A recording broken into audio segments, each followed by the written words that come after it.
الحمد لله الحمد لله وكفى والصلاة والسلام على خاتم الأنبياء والمرسلين وعلى آله وأصحابه أجمعين. أما بعد، فأعوذ بالله من الشيطان الرجيم. بسم الله الرحمن الرحيم. قل أعوذ برب الفلق من شر ما خلق ومن شر غاسق إذا وقب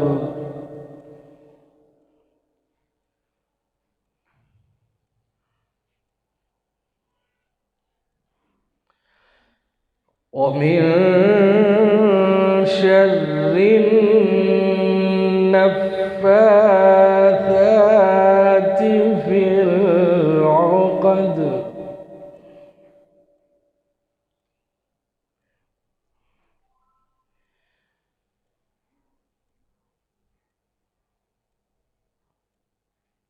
قل أعوذ برب الفلق من شر ما خلق ومن شر غاسق إذا وقب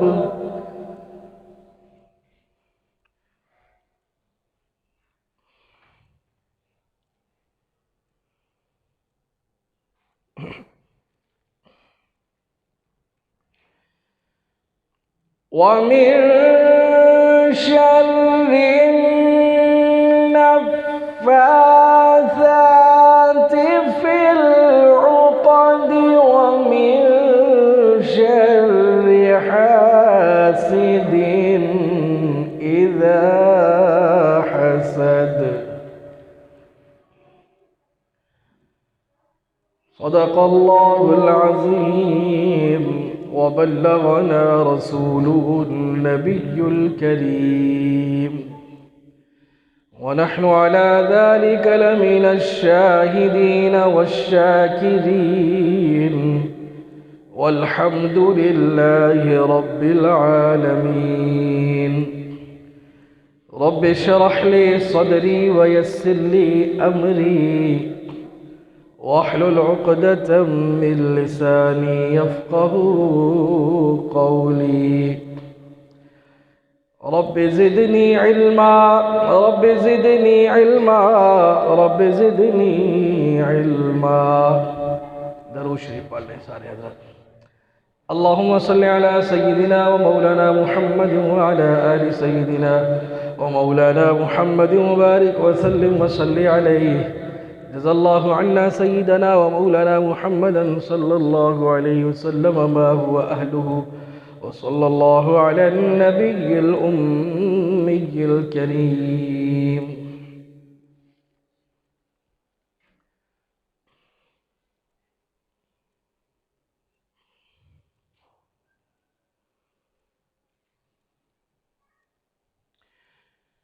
کونین کی تخلیق کا مولا تو سبب ہے. کونین کی تخلیق کا مولا تو سبب ہے. اسلام کا مفہوم تیرے در کا ادب ہے. کونین کی تخلیق کا مولا تو سبب ہے. اسلام کا مفہوم تیرے در کا ادب ہے.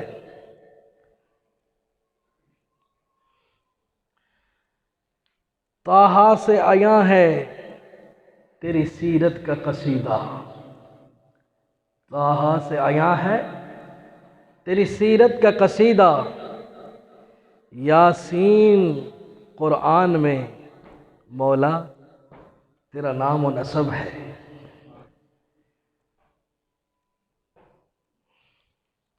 والفجر کا مطلب تیرے چہرے کی تلاوت.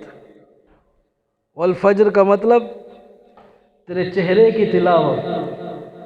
واللیل تو مولا تیری زلفوں کا لقب ہے. اسلام کا مفہوم تیرے در کا ادب ہے۔ پاک پیغمبر صلی اللہ علیہ وسلم کی زندگی ہمارے لیے سب سے بڑا نمونہ ہے۔ سب سے بڑا نمونہ ہمارے لیے کائنات میں وہ میرے اور آپ کے پیارے آقا صلی اللہ علیہ وسلم ہیں۔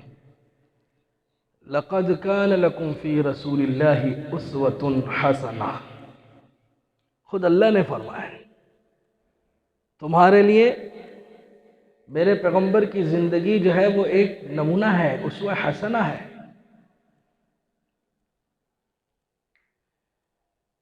اللہ تعالیٰ نے انسان کی رہنمائی کے لیے اور ان کو معاشرتی تہذیب و تمدن سکھانے کے لیے انبیاء کو بھیجا، اور انبیاء کے ذریعے اللہ تعالیٰ نے لوگوں کو تعلیم دلوائی اور ان کی تربیت کروائی۔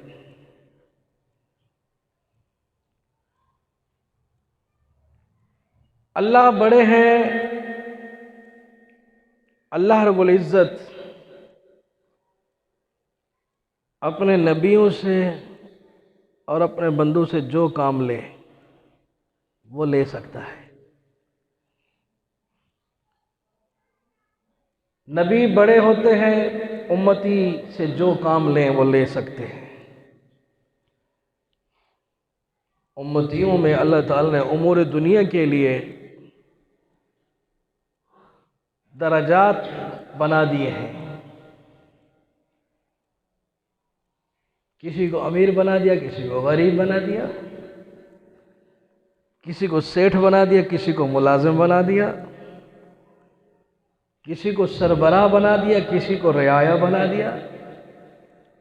ہمارے ملک کی آبادی کتنی ہے؟ 22 کروڑ 22 کروڑ عوام ہے ہمارے ملک کی۔ حکمران وزیر اعظم کتنے ہیں؟ بولو، وزیر اعظم کتنے ہیں؟ ایک۔ 22 کروڑ عوام کو ایک بندے کے ماتحت کر دیا ہے۔ ایک بندے کو اللہ تعالیٰ نے سرداری دے دی، حکمرانی دے دی، سلطنت دے دی، اور 22 کروڑ کو اس کا ماتحت کر دیا ہے۔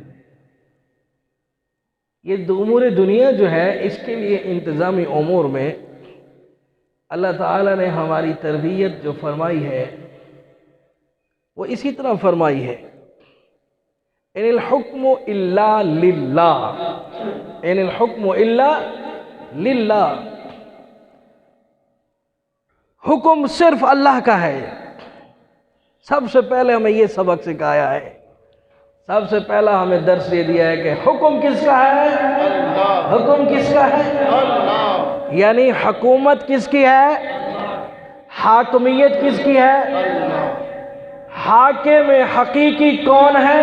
اللہ۔ دنیا کے اندر جتنے بھی ممالک ہیں اور ان کے جو آئین بنے ہوئے ہیں، کسی ملک کے آئین کی پہلی شق میں یہ نہیں لکھا ہوا کہ حاکم حقیقی صرف اللہ ہے۔ پاکستان کا آئین ایسا آئین ہے جس کی پہلی شق میں لکھا ہے حاکمیت صرف اللہ کی ہے۔ ہاں دیکھ لو، تو پہلا سبق ہی ہمیں یہی دیا ہے کہ حکومت، حاکمیت، حکم کس کا ہے؟ اللہ۔ اور یہ اللہ حکم کیسے دیتا ہے؟ اس کا پہلا ذریعہ اللہ نے نبیوں کو بنایا ہے۔ پہلا ذریعہ کس کو بنایا؟ نبیوں کو، رسولوں کو بنایا، کہ اللہ جو حکم دینا چاہتا ہے وہ کس کے ذریعے ہے؟ وہ انبیاء کے ذریعے ہے۔ آدم علیہ السلام سے لے کر ہمارے پیارے نبی حضرت محمد صلی اللہ علیہ وسلم تک جو انبیاء کرام کا سلسلہ چلا، وہ اللہ تعالیٰ اپنے نبیوں کے ذریعے، رسولوں کے ذریعے اپنا حکم پہنچاتا رہا ہے، سناتا رہا ہے، کیونکہ اللہ تو اس طرح جسم تو نہیں ہے جیسے باقی اشیاء کا جسم ہوتا ہے۔ اللہ تو جسم سے پاک ہے نا، اللہ کیسا ہے وہ وہی جانتا ہے وہ کیسا ہے، ہمیں اس میں پڑھنے کی ضرورت نہیں ہے۔ ہمارا ایمان ہے اس بات پر کہ اللہ ہے، ہمارا ایمان ہے اس بات پر کہ اللہ ہے، کیونکہ اللہ نے جو چیلنج کیا ہے نا اس کو کوئی آج تک اس کا کوئی توڑ نہیں لا سکا۔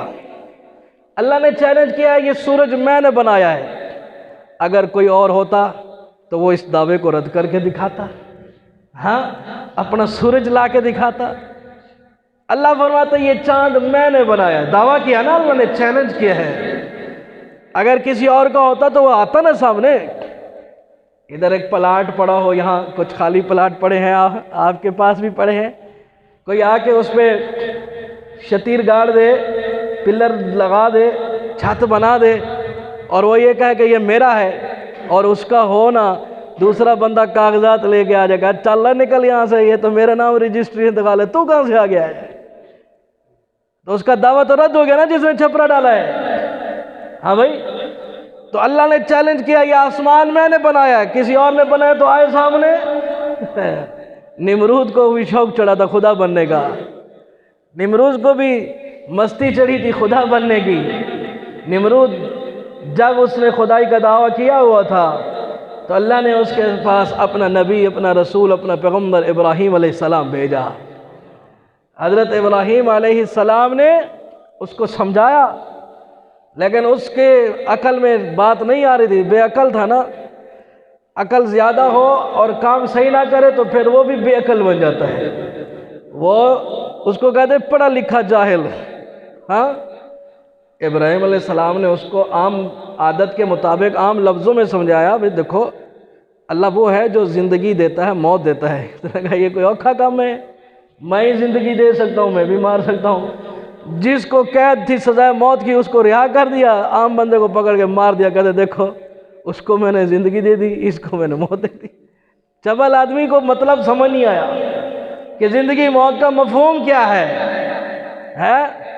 عدم سے وجود میں لانا اور پھر وجود دے کے اسی کا وجود سے اس کی روح اور جسم سے وہ ساری طاقتیں نکال دینا جس سے وہ جسم حرکت کرتا ہے، آکڑ بازی کرتا ہے۔ ہاں، اس طرح کوئی کر سکتا ہے؟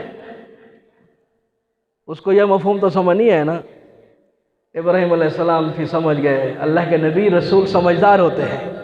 نبی اور رسول کیا ہوتے ہیں؟ سمجھدار ہوتے ہیں، زمانے میں سب سے زیادہ ذہین بھی ہوتے ہیں، سب سے زیادہ فہیم بھی ہوتے ہیں، اپنی امت میں سب سے زیادہ قابل تعریف ہوتے ہیں۔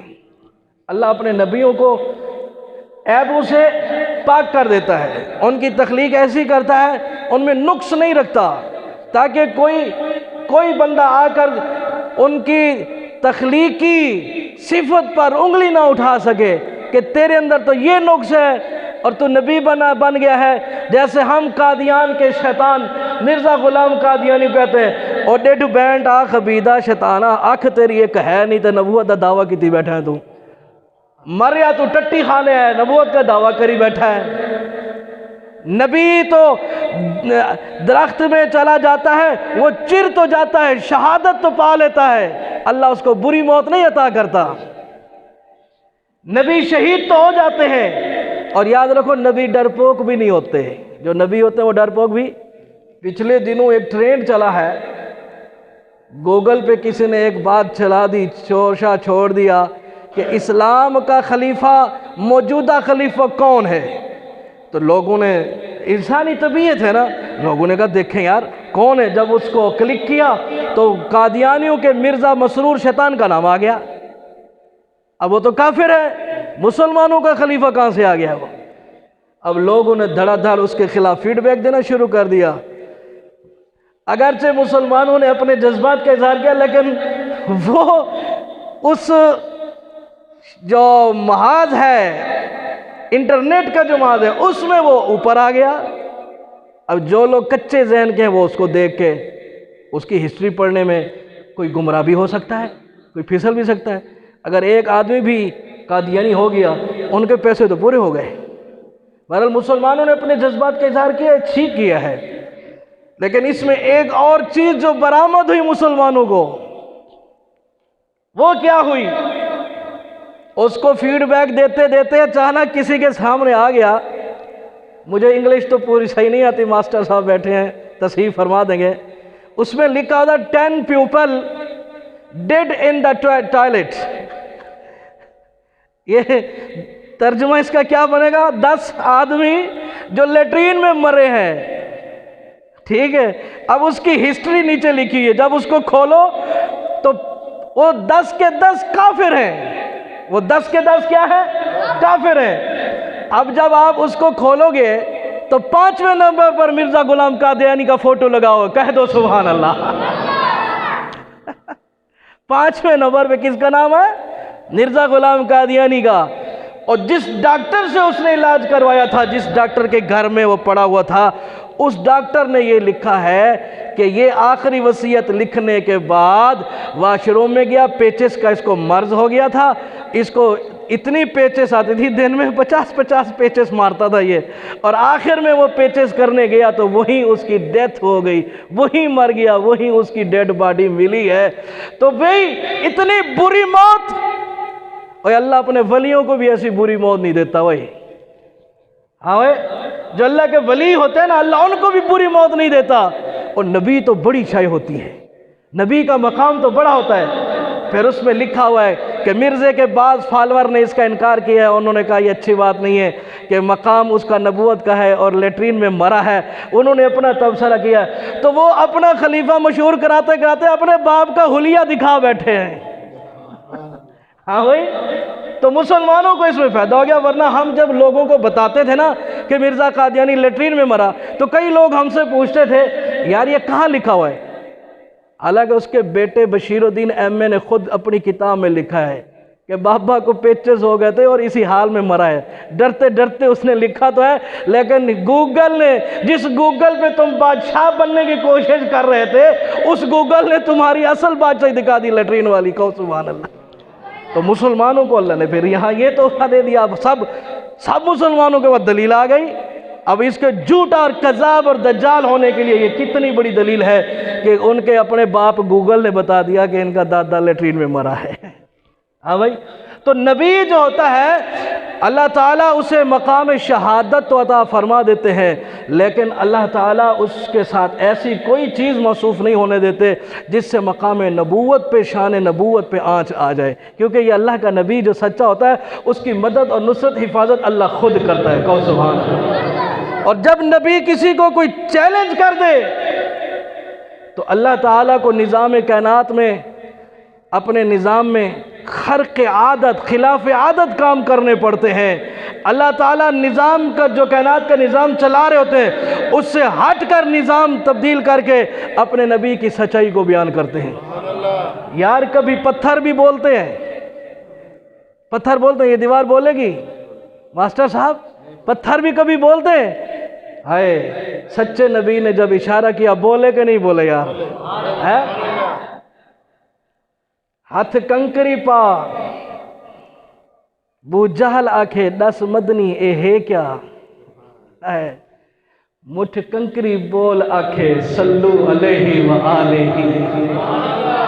ہاں ایک جھوٹا نبی تھا مسیلمہ کذاب یا اسود انسی، اس کے ایک ماننے والے کی نا آنکھ خراب ہو گئی، وہ آیا دم کرانے، یہ روایت میں تاریخ کی کتابوں میں لکھا ہوا ہے، وہ دم کرانے آیا اور اس جھوٹے نبی نے جب اس پہ پڑھائی کی، وہ جو خراب تھی تو وہ پہلے خراب تھی، جو صحیح تھی وہ بھی خراب ہو گئی۔ ہاں تو جو اللہ جس کو نبی بناتے ہیں نا، اس کی ہر اعتبار سے اللہ حفاظت کرتے ہیں، اور نبی بزدل نہیں ہوتے۔ نبی کیا ہے؟ ہاں اگر دشمن گھر کے باہر کھڑے ہو نا تلواریں لے کے، اور نبی گھر میں ہو، پھر وہ جھوٹا ہی نبی ہوتا ہے جو کہتا ہے میرے پاس وہی آگے، یا یہ نبی ہو گھر میں رہیو باہر نہ جائیو۔ یہ مرزا قادیانی کہتا ہے میں گھر سے باہر اس لیے نہیں نکلتا، میرے پاس وہی آتی ہے، یا یہ نبی ہو گھر میں رہیو باہر نہ جائیو ورنہ واپس نہ آئیو۔ کیونکہ اس کو پتہ تھا باہر جاؤں گا تو مسلمان میرا کیما کیما کر دیں گے. ہائے سچے نبی کو دیکھو یار، باہر دشمن ننگی تلوار لے کے کھڑے ہوئے، چدھاروں ہر پاس ہے، دشمن ہر طرف سے گھیرا لگائے کھڑا ہے، سب نے اپنی تلوار نکالی ہوئی ہے، اور سچے نبی کے پاس حکم آ گیا، محبوبہ چل باہر نکل. اللہ باہر تلواریں لے کے کھڑے، یار وہ میرا کام ہے. ابراہیم نے بھی تو چھری چلائی تھی، گردن کٹی تھی، ہاں گردن کٹی تھی. سنگلاخ وادیوں میں دیکھ گر نظر ہے، چھری تلے پسر ہے، ایک خواب کا اثر ہے. چھری نہیں چلی کیوں، گردن نہیں کٹی کیوں، کس کا حکم چلا ہے، اللہ بہت بڑا ہے، اللہ بہت بڑا ہے، اللہ بہت بڑا ہے، اللہ بہت بڑا ہے، اللہ بہت بڑا ہے. حکم آ گیا میرے محبوب. ابھی جیسے آپ نے سبحان اللہ کہی دل خوش کر دیا، پھر کہو یار ایسی. میرے محبوب میرے یار جی اللہ سونا، محبوبہ ہجرت کرو، چلو جاؤ اپنے یار ابو بکر کو بلاؤ اور ہجرت پہ لے جاؤ اس کو بھی. محبوب کریم صلی اللہ علیہ وسلم نے اپنے امانتیں اور بستر اپنے بھائی علی کے حوالے کیے. میرا علی، سونا علی، میرے بستر پہ تو سو جا، میرے بستر پہ تو لیٹ جا. مکے والوں کی یہ امانتیں ہیں، نبی خیانت دار بھی نہیں ہوتا. آئے علی، میں نے لوگوں کی امانتیں رکھی ہوئی ہیں، مکے والوں کی. جب میں جاؤں گا کہیں ایسا نہ ہو میرے خلاف وہ پروپیگنڈا کریں گے، یہ جب صبح ہوگی تو پھر یہ تو نے ان کو یہ امانتیں دے دینی ہے.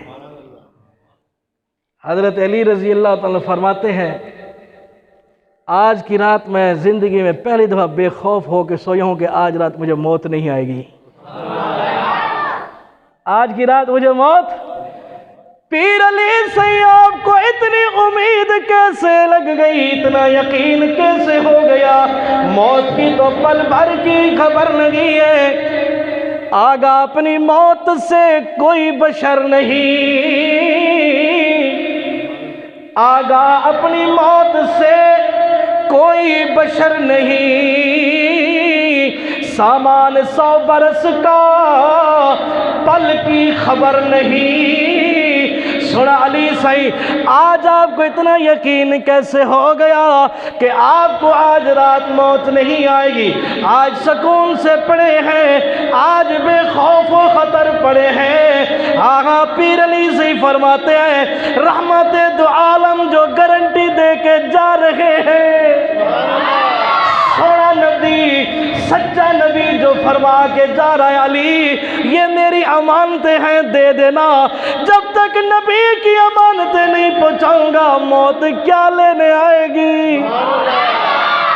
سچے نبی کی ہر ادا میں صداقت ہوتی ہے. سامعین محترم، میرے پاک پیغمبر صلی اللہ علیہ وسلم گھر سے باہر تشریف لے جا رہے ہیں. اللہ پاک نے فرمایا، محبوبہ یہ جتنے دشمن کھڑے ہیں تلواریں لے کے، یہ مٹی اٹھا لے، اس مٹی کو اٹھا کے پھونک مار کے اڑا دے. وَجَعَلْنَا مِن بَيْنِ أَيْدِيهِمْ سَدًّا وَمِنْ خَلْفِهِمْ سَدًّا فَأَغْشَيْنَاهُمْ فَهُمْ لَا يُبْصِرُونَ. میرے یار مٹی پھینکنا تیرا کام ہے، ان کی آنکھوں سے نور کو ضائع کرنا، زائل کرنا، نکالنا اللہ کا کام ہے. پاک پیغمبر نے مٹی اٹھائی ہوں ہوا میں اڑا دی. سامعین محترم، اللہ جی اب کیا کروں، میرے سونے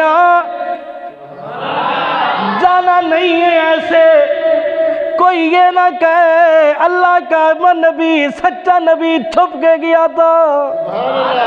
اٹھاؤ کتاب ہجرت کا باب پڑھو، پاک پیغمبر صلی اللہ علیہ وسلم ایسے چھپ کے نہیں گئے، بلکہ جو ابو جہل کھڑا تھا اس کے پاس گئے، اسے کہا تیرا نام ابو جہل ہے، تیرے باپ کا نام ہشام ہے، اس نے کہا میں جا رہا ہوں۔ پھر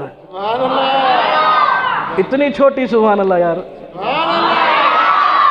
عتبہ شیبہ جتنے کافر وہاں کھڑے ہوئے تھے، آپ صلی اللہ علیہ وسلم ان کے پاس گئے، انہیں کہا تیرا نام یہ، تیرے باپ کا نام یہ، ہاں جی ٹھیک ہے پھر میں جا رہا ہوں۔ وہ تلوار لے کے کھڑے ہیں، شہید کر دیں گے، اور سچا نبی کتنی جرأت سے جا رہا ہے۔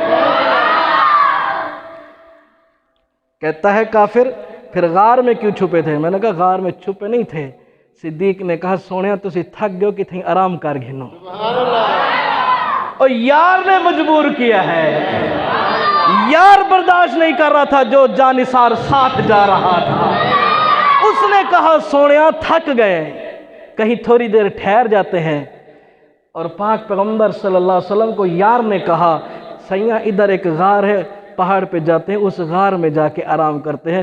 وہ آرام کرنے گئے تھے، اس پر دلیل بھی موجود ہے، کیوں سج گئے ہن پیر تیرے ہن کس لئی کندھے میرے، کیوں سج گئے ہن پیر تیرے ہن کس لئی کندھے میرے، تیری بن جاواں میں سواری ساڑی ازلاں تو ہے یاری، تیری بن جاواں میں سواری ساڑی ازلاں تو ہے یاری۔ اور یار نے جب دیکھا محبوب کے پاؤں تو سوجے ہوئے، ساری ساری رات تو یار قرآن کی تلاوت کرتا ہے، یہ یا ایھا المزمل قم اللیل الا قلیلا، یہ مکے میں نازل ہوئی تھی، تہجد کا حکم مکے میں آیا تھا، ساری رات آدھی رات تہائی رات دو تہائی رات جاگنا مکے میں تھا، ادھر یار راتوں کو جاگے، ادھر سفر آ گیا، ہجرت آ گئی، چلنا پڑ گیا، پیدل جا رہے ہیں کیونکہ سواریاں تو آگے کھڑی تھی جہاں بتا دیا تھا ابھی پیدل چلنا ہے، ایک راتوں کا جگارا تھکاوٹ، دوسرا پیدل چلنے کی تھکاوٹ، اور سجن یار ہوون یار تھکن، اچھی اچھی آنکھو یار، سجنے کو وال برداشت تھی نا، اصل یار تا اوہ ہوئن جڑیاں یاریاں نبھاویں، جڑا یاری دا دعویٰ کرتے غداری کرے وہ یار ہوں دے، وہ کہتا ہے ابن ابی منافق آکھ دے۔ صدیق اکبر نے جب دیکھا میرا محبوب تھک رہا ہے، کہا سیاں سواریاں تو آگے آ گئی ہیں، میرا غلام لے آیا ہوگا، لیکن ابھی سفر نہیں کرنا محبوبہ، جی انداز ایسے محسوس ہوتا ہے شاید صدیق نے پاؤں پکڑ لیا ہوگے، حضور نے فرمایا ہوگا ابو بکر میں تھک گیا ہوں، میں اوپر کیسے چڑھوں گا؟ تو صدیق نے کہا ہوگا آقا میں جو ہوں، میرے نبی کو صدیق نے مونڈھوں پہ اٹھایا ہے، احادیث گواہ ہے، تاریخ گواہ ہے، یہ بھی حج عمرہ کر کے آئے ہیں، یہ حضرات عمرہ کر کے ہیں، یہ بھی حاجی صاحب بیٹھے ہوئے ہیں۔ غار ثور یار کتنی اونچی ہے، کتنا اونچا پہاڑ ہے، 3 میل کی مسافت بنتی ہے بلندی والی، اور صدیق نے میرے نبی کو مونڈھوں پہ اٹھا لیا۔ یار صدیق کو اللہ نے کتنی طاقت دی، نبوت کا بار اٹھا دیا ہے۔